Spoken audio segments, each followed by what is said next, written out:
একটি দ্রব্য বিক্রয় করলে এক ব্যক্তি ক্রয় বিক্রয় মূল্যের উপর 16.23% লাভ করলো।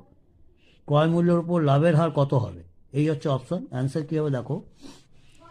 তা প্রথমে ধরি বিক্রয় মূল্য হবে একশো টাকা।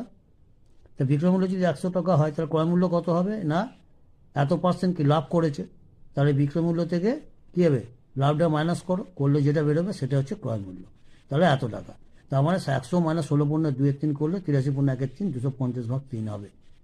তাহলে এই টাকাটা হচ্ছে তার কি ক্রয় মূল্য। তাহলে এত টাকার ক্রয় মূল্য হলে লাভ হয় কত না 16.2-3 টাকা, মানে 50/3 টাকা। 1 টাকা ক্রয় মূল্য হলে লাভ হবে কত, নিশ্চয়ই কম হবে। এত টাকায় যা লাভ হয় 1 টাকায় নিশ্চয়ই কম হবে। কম হলে ভাগ হয়, বাঁ দিক থেকে সবসময় ভাগে। আগে অনেকবার বলেছি ঐকিক নিয়মে বাঁ দিকের জিনিস গুণ ভাগে যায়, ডান দিকের জিনিস স্থির থাকে, যেরকম থাকে সেরকমই থাকবে। তাহলে এটা ভাগে চলে গেলো। 1 টাকা যদি এত টাকা লাভ হয়, তাহলে 100 টাকায় কী হবে, 1 টাকার তুলনায় বেশি লাভ হবে। বেশি হলে গুণ হয়, তার মানে 100 গুণে গেল।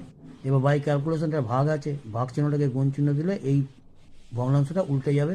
3/250 ইন্টু এখানে 100-র জন্য 100 গুণে চলে এলো, ক্যালকুলেশন করলে বলে 20 টাকা।